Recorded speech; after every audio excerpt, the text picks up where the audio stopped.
감사합니다. 오늘 우리의 기도와 우리의 찬양과 우리의 고백을 하나님께서 기쁘게 받아주시고 또 응답하실 줄로 믿습니다. 할렐루야. 자, 우리 전후 좌우에 계신 분들, 가까이 계신 분들에게 다 눈을 마주치시면서 인사 나누도록 하겠습니다. 오늘도 참으로 좋은 날입니다.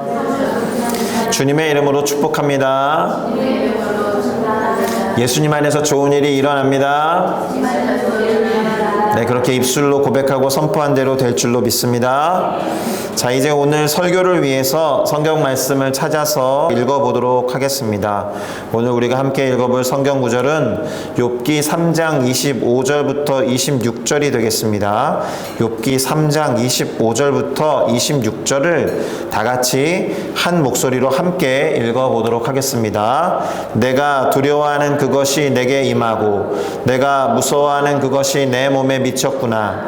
나에게는 평온도 없고 안일도 없고 휴식도 없고 다만 불안만이 있구나.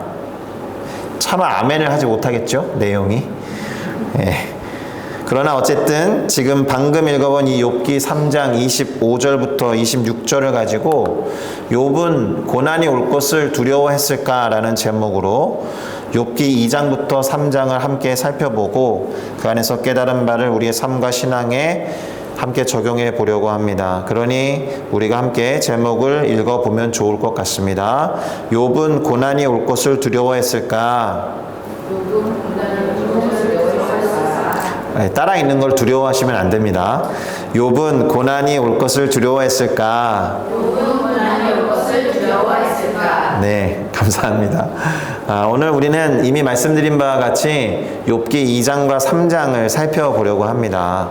지난주부터 욥기를 함께 공부하기 시작했고 오늘이 그 두 번째 시간이 됩니다. 오늘은 설교 제목과 같이 욥이 과연 고난이 올 것을 평소부터 두려워하면서 지냈을까라는 것을 한번 생각해 보려고 해요. 왜 이것을 생각해 보려고 하느냐? 마치 그가 평소에 생각했던 것이 임한 것처럼 또 걱정했던 것처럼 그 고난과 시련이 실제로 다가왔으니까요. 자, 우리는 종종 인생은 생각하고 말하는 대로 된다라는 말을 듣고 있습니다. 그리고 그렇게 말할 때가 많이 있습니다. 그러니까 미국의 그 심리학자이자 철학자라고 할 수 있는 윌리엄 제임스라는 사람이 인생이 사람들이 생각한 것들의 결과다라고 말한 적이 있거든요. 이러한 말들과 같이 실제로 그렇게 보이는 일들이 욥의 삶에서 벌어진 거죠. 자, 인생은 생각의 결과라는 말을 조금 더 해보겠습니다. 심리학에는 제가 몇 번 말씀드린 적이 있는데요. 생각과 말의 상호 우월성이라는 개념이 있어요. 그러니까 말이 바뀌면 생각이 바뀌고 또 생각이 바뀌면 말이 바뀐다라는 의미로 보시면 틀리지 않겠습니다. 그런데 말과 생각 중에서 무엇이 조금 더 반대편의 영향을 많이 끼칠까? 이렇게 생각을 해보면 뭔가가 우월한 것이 아니라 상호 간의 영향을 주고받기 때문에 서로 우월하다는 뜻이 되는 거예요. 그런데 우리가 한번 짚고 넘어가야 될 것이 있습니다. 우리가 뭔가를 생각한다라고 할 때 그게 말로 이루어지잖아요. 언어로 이루어진다라는 거예요. 자, 지금 무슨 생각을 하십니까? 라고 제가 우리 집사님들께 여쭤보면 그에 대한 대답을 하기 위해서 우리는 자동적으로 언어로 생각을 하게 될 거다라는 거예요. 그러니까 언어를 습득한 이후로 생각이라는 것은 언어로 이루어지기 때문에 말의 영향을 많이 받는다라고 보시면 틀리지 않을 것 같습니다. 그 2002년에 한국에서는 월드컵이라고 하는 전 세계인들의 축구 축제가 열렸고 잘 아시다시피 우리나라는 전 세계 예상을 뛰어넘고 세계 4강이라는 쾌거를 이루어냈었습니다. 그 4강도 대단한데 독일이랑 4강전, 그러니까 결승에 올라가기 위해서 준결승전이 있던 날에 붉은 악마를 중심으로 해서 우리나라 축구 관람객들이 꿈은 이루어진다라는 이 카드 섹션으로 선수들의 사기를 막 불러일으키고 꼭 승리해서 세계를 놀라게 하자 그런 소망을 피력한 일이 있습니다. 안타깝게도 이날 꿈이 이루어지지 않았죠. 독일한테 1대0으로 패배하면서 우리가 바라고 있었던 꿈은 이루어지지 못했습니다. 그런데 또 당시에 생각해보면 우리가 언제 세계 4강을 꿈꾸기나 했나? 이런 생각이 들었죠. 스스로 그렇게 자문해보면 정말 거기까지 간 것도 큰 기적과 같은 일이었다라고 생각이 됩니다. 그럼에도 불구하고 꿈이 이루어질 것과 같은 기적과 같은 일들이 일어날 수 있다라는 말을 우리가 자주 하기도 하고 또 믿기도 했는데, 이런 내용을 제대로 전달하기 시작한 책이 시크릿이라는 책이 있었습니다. 이 책이 엄청난 신드롬을 일으켰죠. 단숨에 전 세계적인 베스트셀러가 되었습니다. 그만큼 사람들이 성공에 대한 욕망이 많았다는 것이고, 특별히 부자가 되고자 하는 그런 생각과 소망과 마음이 많이 있었다라는 것, 그러한 본능을 잘 후벼 팠다라는 거예요, 이 책이. 결국 이 책이 말하고 있는 것도 생각하고 말하는 대로 된다라는 원리를 피력하고 있는 책이에요. 그러면 여쭙고 싶습니다. 정말 이 말이 맞습니까? 생각하고 말하는 대로 그렇게 된다라고 믿으십니까? 아니면 정말 그렇게 생각해서 이 말을 실천하고 계십니까? 오늘 본문에서의 욥의 경우도 평소에 그가 생각했던 일, 특별히 걱정하고 두려워했던 일이 실제로 벌어진 것을 보면 이 말이 어느 정도는 맞는 말인 것처럼 보인다라는 거예요. 그래서 욥의 이야기로 조금 더 파고 들어가고 싶은데, 그러기 전에 꼭 짚고 넘어가야 되는 부분이 있습니다. 말하고 생각하는 대로 된다라는 것이 맞는다면 도대체 그거는 왜 맞는가? 말하고 생각하는 대로 된다라는 그 말이 틀린다라면 그 이유는 무엇인가? 이런 생각을 하면서 이 말을 써도 쓰고 안 써도 안 써야 되는 거라는 거잖아요. 그러니까 성경을 근거로 해서 이 이야기를 먼저 짚은 다음에 욥기를 좀 들여다보도록 하겠습니다. 이 말을 하기 위해서 꼭 찾아보고 싶은 성경 구절이 있습니다. 요한복음 1장 1절에서 3절인데요. 읽겠습니다. 태초에 말씀이 계시니라. 자, 여기에 이 말씀이라고 번역된 단어는 로고스예요. 그러니까 태초에 로고스가 계시니라. 이 로고스가 하나님과 함께 계셨으니 이 로고스는 곧 하나님이시라. 그 로고스가 태초에 하나님과 함께 계셨고 만물이 그 로고스로 말미암아 지은 바 되었으니 지은 것이 하나도 그 로고스가 없이 된 것이 없느니라. 이렇게 읽혀지겠죠? 자, 우선 지금 제가 일부러 로고스라는 단어를 써서 읽었는데, 로고스라고 사용된 이 단어는 말로 주로 번역이 돼요. 말. 그래서 다이얼로그 하면은 다이라는 둘이라는 뜻에서 이루어지는 말이기 때문에 대화가 되는 거예요. 다이얼로그에서 로그도 이 로고스에서 온 것이거든요. 그런데 사람들이 주목하지 않는 이 단어의 뜻이 하나 더 있어요. 이게 무엇이냐 하면 의미라는 뜻입니다. 뜻이라는 뜻입니다. 말이 좀 재밌죠? 의미라는 의미를 가진 단어가 로고스고 뜻이라는 뜻을 가진 단어가 로고스예요. 그러니까 태초에 뜻이 있었다. 이 뜻이 하나님과 함께 있었으니 이 뜻은 곧 하나님이다. 이렇게 읽힐 수 있다라는 말입니다. 조금 더 의역을 해서 읽어보면 태초에 의미라는 것이 있었다. 이 의미라는 것이 하나님과 함께 있었으니 이 의미라는 것은 곧 하나님이다. 이런 식으로 읽힌다라는 겁니다. 대단히 뭔가 철학적이고 이 세상 이야기를 하고 있는 것처럼 느껴지지 않을 것 같습니다만, 이런 질문을 한번 해보셔야죠. 말과 말씀으로 번역되는 이 로고스, 그리고 의미나 뜻으로 번역되는 이 로고스를 왜 요한은 하나님이라고 했을까? 또 잘 알고 계시겠지만 요한은 이 요한복음 1장 1절부터 3절 이후에 이 로고스를 뭐라고 소개하냐 하면 예수님이라고 소개합니다. 그러니까 이 말씀이 육신이 되어서 우리 안에 임하셨는데 그것을 알아보지 못했다라고 말하면서 예수 그리스도의 성육신은 하나님의 말씀이신 그가 육신을 입고 우리 가운데 오신 것으로 요한은 해석하면서 요한복음을 적어 내려갔어요. 자, 다시 한번 묻겠습니다. 말 또는 생각으로 번역되는 이 로고스를 요한은 왜 하나님이라고 보았는가? 이 얘기를 조금 해본 다음에 욥기에서 그것을 좀 펼쳐보겠습니다. 우선 우리 인간은 말과 생각을 일치시키지 못해요. 윤숙 집사님이 엄청 웃으셨어요. 네. 무슨 말이냐 하면 말과 생각이 일치하지 못할 때가 많아요. 그것 자체가 우리 인간이 불완전한 존재라는 것을 드러내는 대목이잖아요. 마음에도 없는 말을 많이 한다라는 것이고 거짓말도 많이 한다라는 거예요. 또 앞사람이 A라고 말하기를 원하는 것 같아서 속으로는 B인데 A라고 말하기도 하고, 괜히 A라고 생각했는데 B라고 말하기도 하고, 생각한 대로 말하지 못하고 또 말한 대로 생각하지 못하는 존재, 그것이 우리 인간의 연약함을 드러낸다라는 것이죠. 자, 그런데요, 이런 가정을 한번 해보세요.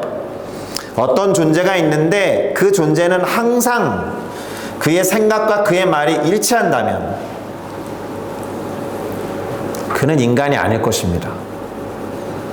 그렇겠죠? 어떤 존재가 있어요. 그런데 그 존재는 단 한 번도 앞으로도 영원히, 그리고 과거에도 지금도 그의 생각과 말이 언제나 일치한다면 그 존재는 인간일 리가 없어요. 그래서 이 로고스라는 단어가 신의 의미를 갖게 되는 것입니다. 완벽하게 생각과 말이 그 단어 안에 들어있기 때문에 일치할 수밖에 없는 온전한 존재이기 때문에 로고스를 요한은 아마도 절대자, 곧 신, 우리가 하나님이라고 부르는 존재라고 풀어놓은 것입니다. 할렐루야. 자, 말과 생각이 함께 담긴 이 절묘한 단어 로고스야말로 하나님일 수밖에 없다라는 거예요. 자, 그러고 봤더니 하나님이 이런 말씀을 많이 하셨어요. 특별히 이사야 55장 11절에 보니까 이런 표현이 나옵니다. 내 입에서 나가는 말도 이와 같이 헛되이 내게로 되돌아오지 아니하고 나의 기뻐하는 뜻을 이루며 내가 보낸 일에 형통함이니라. 자, 이런 구절이 있습니다. 하나님이 하신 말씀은 반드시 이루어진다라는 뜻입니다. 하나님이 하신 말씀은 무의미하지 않다라는 뜻이에요. 풀은 마르고 꽃은 시들지만 하나님의 말씀은 영원에서 결코 쇠하지 않고 단 하나도 땅에 그냥 떨어지지 않는다라는 것입니다. 할렐루야. 자, 실제로 하나님이 창조주로서 말씀, 곧 로고스를 가지고 모든 것을 창조하셨죠. 그분이 생각한 로고스를 가지고, 그분이 구상한 로고스를 가지고, 그분이 말한 로고스를 가지고, 그분이 계획한 로고스를 가지고 다 창조하셨다라는 거예요. 그분에게 의미 있는 것들을 말하면서 다 구현됐다라는 뜻입니다. 할렐루야. 자, 그러니 다시 말씀드리는 것이지만 생각과 말 그리고 행동이 일치하는 유일한 존재는 하나님일 수밖에 없다는 것입니다. 믿으십니까? 자, 이러한 맥락에서 이러한 개념과 이러한 정의와 이러한 사정과 상황을 가지고 말하고 생각하는 대로 된다라는 그 말 있잖아요. 그리고 생각하고 말하는 대로 된다라는 그 원리를 우리는 비판적으로 평가하고 판단해 볼 필요가 있다라는 거예요. 어떻게요? 이 말이, 자, 생각하고 말하는 대로 된다는 말이 맞기도 하지만 틀리기도 한 이유를 아셔야 된다는 것입니다. 무조건 이렇게 되지는 않는다라는 거죠. 왜냐하면 말이나 생각을 의미하는 단어 로고스, 거기에서 이 말들이 왔으니까요. 자, 우리가 하는 생각, 우리가 하는 말의 출처에 또 우리가 하는 말, 우리가 하는 생각의 근거, 그거를 따지고 이 말을 해야 된다는 것입니다. 그러니까 이루어졌으면 하는 나의 생각, 이루어졌으면 하는 나의 말이 어디에 근거하고 있느냐에 따라 이 말은 틀리기도 하고 맞는 말이 된다는 거예요. 내가 바라고 소망하는 것이 말씀에 근거하고 있는가? 내가 바라고 말하고 소망하고 생각하는 것이 하나님으로부터 왔는가? 그렇다면 말하고 바라고 생각하는 대로 될 것입니다. 할렐루야. 그러니까 이 문장, 말하고 생각한 대로 이루어진다라는 것의 근거가 하나님 안에 있어야 한다라는 것이고, 결론은 하나님과의 관계일 수밖에 없다라는 말입니다. 자, 서론이 무척이나 길었는데요. 우리가 이와 같은 얘기로 오늘의 설교를 시작한 이유는 우리가 함께 읽었던 구절, 곧 욥기 3장 25절에서 욥이 이렇게 말했기 때문입니다. 내가 두려워하는 그것이 내게 임하고 내가 무서워하는 그것이 내 몸에 미쳤구나. 그가 생각하고 두려워했던 것이 그에게 임했고 그가 평소에 무서워하고 말했던 것이 그때 욥에게 미친 것이 아니었을까? 그러면 그가 말하고 생각한 대로 된 것이겠죠. 지금 욥기 2장과 3장에서 욥이 당한 일은 오로지 욥이 스스로 했던 말 때문이다. 이렇게 말해도 할 말이 없는 거예요. 욥이 스스로 걱정하고 두려워했기 때문에 이와 같은 일이 벌어진 것이다 라고 해도 틀린 말이 아닌 것처럼 보인다라는 거예요. 정말 그런 것인지 이제 욥기 2장과 3장을 한번 쭉 간단하게 살펴보도록 하겠습니다. 어떻게 살펴볼 것이냐? 2장과 3장의 이해를 위해서 핵심 구절들만 나열해서 읽어드리고 흐름을 잡아보도록 하겠습니다. 먼저는 2장 3절입니다. 여호와께서 사탄에게 이르시되 네가 내 종 욥을 주의하여 보았느냐? 그와 같이 온전하고 정직하여 하나님을 경외하며 악에서 떠난 자가 세상에 없느니라. 그런데 네가 나를 충동해서 까닭없이 그를 치게 하였어도 그가 여전히 자기의 온전함을 굳게 지켰다. 자, 뒤에 그런데 네가 나를 충동하여 전까지 그 위에 있는 네 줄은 욥기 1장에서 했던 것과 똑같은 내용입니다.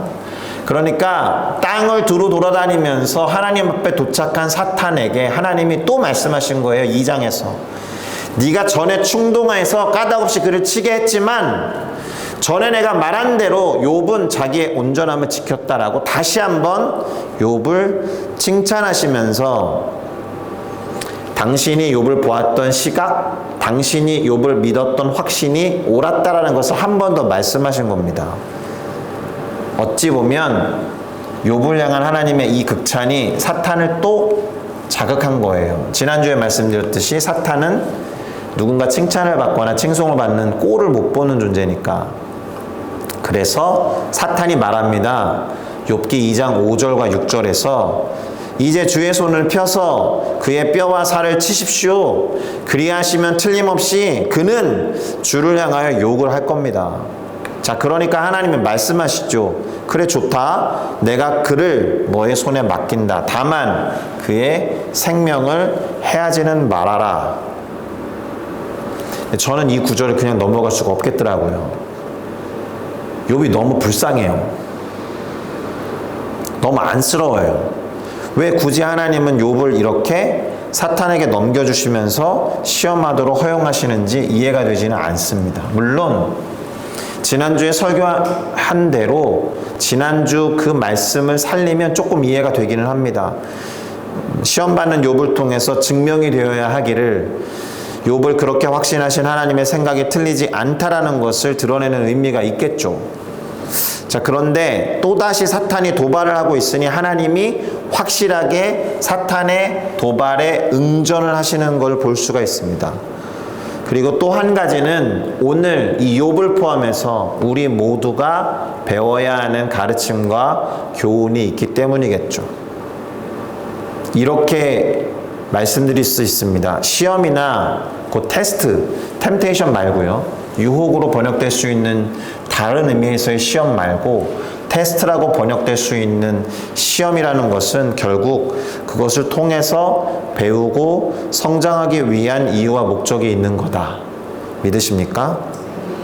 결국에는 이 일로 인해서 욥은 발바닥에서부터 정수리까지 온몸 전체에 종기가 나고 엄청난 육체적 고통을 당하게 됩니다. 오죽하면 재 가운데 앉아서 질그릇 조각을 가지고 몸을 벅벅 긁고 있었어요. 자, 이러고 있는 모습을 본 욥의 아내가 9절에서 이렇게 말합니다.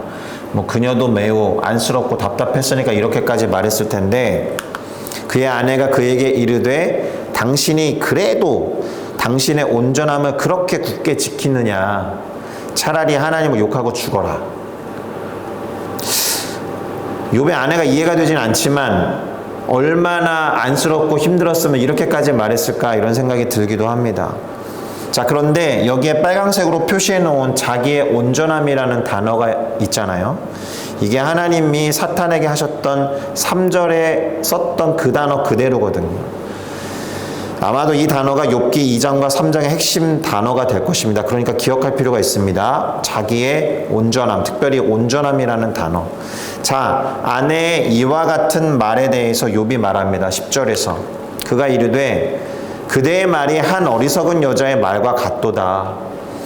우리가 하나님께 복을 받았은즉 화도 받지 아니하겠느냐 하고 이 모든 일에 욥이 입술로 범죄하지 아니하니라. 이 구절에 대해서는 아멘이라고 할 수 있을 것 같아요. 참 대단한 욥이에요. 이 와중에도 하나님의 절대 주권을 부인하지 않고 인정하고 있잖아요. 주신 분도 하나님이시니 가져가실 수도 있는 것이고 복을 주신 하나님이시니 어찌 화도 주지 않겠느냐 이렇게 말하고 있는 거잖아요. 화까지도 주실 수 있는 하나님을 인정하고 있는 거예요.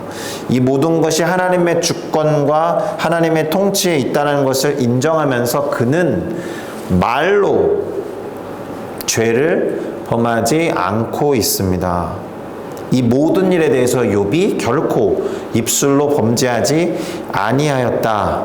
이 말을 기억하셔야 됩니다. 아까 자기의 온전함이라는 그 구절이랑 이 모든 일에 욥이 입술로 범죄하지 않았다라는 이 두 구절을 꼭 기억하셔야 합니다.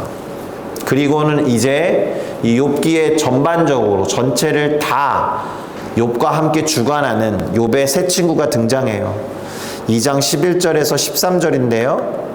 그때 욥의 친구 세 사람이 이 모든 재앙이 그에게 내렸다 함을 듣고 각각 자기 지역에서부터 이르렀으니 곧 대만 사람 엘리바스와 수아 사람 빌닷과 나아마 사람 소발이라. 그들이 욥을 위문하고 위로하려 하여 서로 약속하고 오더니 중간에 생략하고 밤낮 7일 동안 욥과 함께 땅에 앉아 있었으나 욥의 고통이 아주 심함을 보았기 때문에 그에게 어떠한 한마디도 말하는 자가 없었다라는 거.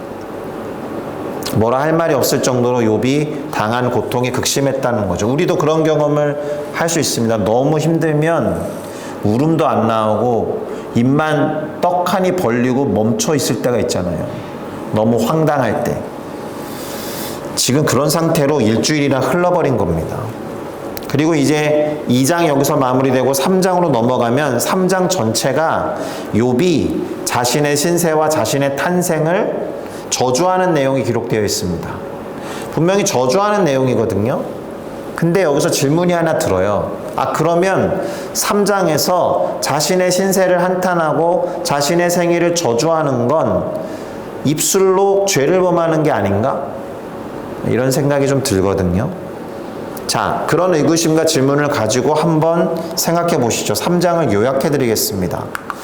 첫 번째 파트에서는 어찌하여라는 단어를 많이 써요. 어찌하여 내가 태에서 죽어 나오지 아니하였던가? 어찌하여 내 어머니가 해산할 때 내가 숨지지 아니하였던가? 어찌하여 무릎이 나를 받았던가? 어찌하여 내가 젖을 빨았던가? 어찌하여. 그런데 이 어찌하여의 대상이 누군 줄 아세요? 자기 자신 아니면 자기 어머니예요. 어찌하여의 대상에 하나님이 없어요. 어찌하여 하나님은 나를 태어나게 하셨는가라고 하나님을 향하고 있지 않다라는 게 중요합니다. 이 저주와 한탄에 욥은 하나님을 향하고 있지 않다라는 거예요. 그래서 그가 입술로 하나님 앞에 죄를 짓지 않았다라는 것이 여전히 유지되고 있는 겁니다. 계속해서 두 번째 파트에서는 거기서는 이라는 걸 반복하는데 너무 힘드니까 죽는 게 낫다라고 생각한 거예요, 이 친구가. 만약에 내가 죽었다라면 평안히 누워서 자고 쉬었을 것을. 거기서는 악한 자가 소요를 그칠 것이고 거기서는 피곤한 자가 쉼을 얻을 것이고 거기서는 갇힌 자가 다 함께 평안이 있어서 거기서는 작은 자와 큰 자가 함께 있고 종이 상전에서 놓인다라는 이런 표현들을 쓰면서 마치 죽은 뒤에 가는 천국과 같은 상태, 죽음 이후에 누리는 복락에 대해서 이야기를 하고 있어요. 그 정도로 괴로웠던 거죠. 여기에도 한탄과 안타까움이 있지만 입술로 범한 죄를 찾을 수는 없습니다. 그리고는 다시 어찌하여로 넘어가요. 그런데 이제는 그 대상이 하나님이 돼요. 그러면 지금 입술로 죄를 짓는 것인지 한번 잘 보세요. 어찌하여 고난당하는 자에게 빛을 주셨으며 마음이 아픈 자에게 생명을 주셨는고 이러한 자는 죽기를 바라도 그 죽음이 오지 아니하니 땅을 파고 숨긴 보배를 찾음보다 죽음을 구하는 것을 더 하다가 혹시라도 죽을 수 있는 무덤을 찾아 죽음을 얻게 된다면 심히 기쁘고 즐거울 테지만 되려 하나님께 둘러싸여서 길이 아득한 사람에게 하나님은 어찌하여 빛을 주셨는고. 그 와중에도 하나님이 어떻게 표현되고 있어요? 빛을 주시는 분, 생명을 주시는 분, 그렇게 고백하고 있어요. 어찌하여로 시작하고 있지만 사실 이 시를 잘 보면 하나님을 원망하고 있는 건 아닙니다. 그러니까 그가 하나님을 향하여 입술과 말로 죄를 범하지 않고 있다는 것은 여전히 드러나고 있는 구절들이에요. 그리고는 문제의 그 구절이 등장합니다. 3장 25절과 26절이 나오는데 우리가 서두에 읽었던 그 구절입니다. 내가 두려워하는 그것이 내게 임하고 내가 무서워하는 그것이 내 몸에 미쳤다. 나에게는 평온도 없고 안일도 없으며 휴식도 없고 다만 불안만이 있다. 이 구절 때문에 그런 질문을 한 거죠. 욥은 그에게 고난과 시련이 닥칠 것을 평소부터 두려워하고 무서워했던 것일까? 오늘 설교의 제목이었습니다. 그래서 두려워하던 그것이 임하였다고 했고 무서워하는 그것이 자기의 몸에 미쳤다라고 그는 평소에 생각한 것이 이루어졌다라고 생각한 것일까? 근데 만약 그렇다라면 그에게 닥친 고난과 시련은 그가 생각하고 말한 대로 되었다라는 뜻이 되는 게 아니겠습니까? 어떠세요? 그가 걱정하고 두려워하면서 무서워하던 생각과 말대로 이와 같은 일들이 임한 것이라면 오롯이 이 책임은 욥에게 있겠죠. 욥이 그렇게 생각했기 때문에 이 일이 벌어진 것이니까. 그런데 우리가 앞서서 읽어보았고 설명해드린 바와 같이 하나님과 사탄의 대화 속에서 벌어진 일이잖아요. 그렇죠? 그러니까 욥이 모르는 영적인 세계에서 일어난 일이 욥이 보이는 현실 세계에서 임한 거예요. 그러니까 우리는 그저 그 현실 세계에 임한 상황을 접하고 경험하면서 자신을 돌아보고 있는 욥의 모습을 지금 공감하고 있는 거라고 해야겠죠. 그러니까 그가 내가 걱정하던 일이 임하였구나, 내가 두려워하던 일이 임하였구나 라고 자기가 생각한 대로 이 일이 벌어졌다라고 말한 게 아니라 자기 자신을 지금 이 벌어진 엄청난 상황 가운데서 돌아보고 있는 말이다라고 볼 필요가 있습니다. 그리고 욥이 지금 자신을 돌아보고 있는 것은 자기의 온전함을 굳게 지키는 것과 관련되는 행동으로 이해해야 할 거라고 생각합니다. 동의가 되실지 모르겠습니다. 자, 그런데 사실 욥이 평소부터 생각하고 신경 썼던 게 욥기 1장에 나와요.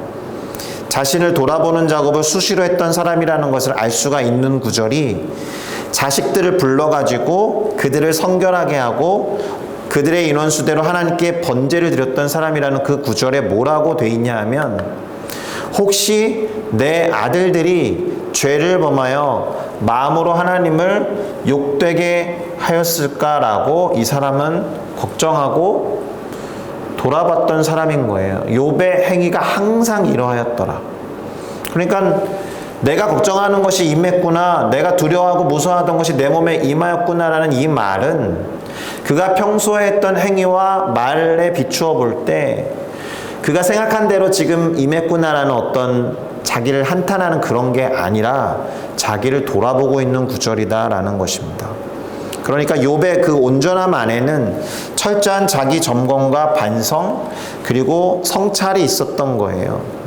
욥기 3장에서 자신의 생애를 저주하는 장면은 우리 그렇게 이해하자는 것입니다. 자, 그렇다면 우리가 욥과 같은 고난과 시련을 만나게 된다면 어떻게 해야 할까? 우리도 욥과 같이 할 수 있을까? 그리고 욥과 같이 해야 한다라고 마음을 정한다라고 해서 그게 그렇게 쉽게 되는 일인가? 우리도 욥처럼 우리 자신의 온전함을 지킬 수 있느냐라는 말입니다. 쉽지 않죠. 그래서 고난과 시련에 대해서 사도 바울이 로마로 보냈던 편지 로마서 8장 12절에서 18절에 다음과 같이 말합니다. 그러므로 형제들아 우리가 빚진 자로 돼 육신에게 져서 육신대로 살 것이 아니니라. 너희가 육신대로 살면 반드시 죽을 것이로되 영으로서 몸의 행실을 죽이면 살리니 무릇 하나님의 영으로 인도함을 받는 사람은 곧 하나님의 아들이라. 너희는 다시 무서워하는 종의 영을 받지 아니하고 양자의 영을 받았으므로 우리가 아빠 아버지라고 부르짖느니라.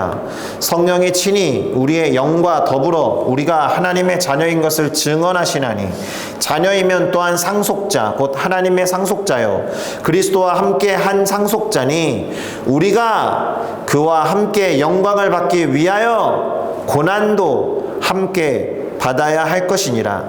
생각하건대 현재의 고난은 장차 우리에게 나타날 영광과 비교할 수 없도다. 아멘. 우리가 그와 함께 예수 그리스도와 함께 영광을 받기 위하여 고난도 함께 받아야 할 것이다. 그러니 현재의 고난은 장차 우리에게 나타날 영광과 비교할 수 없다.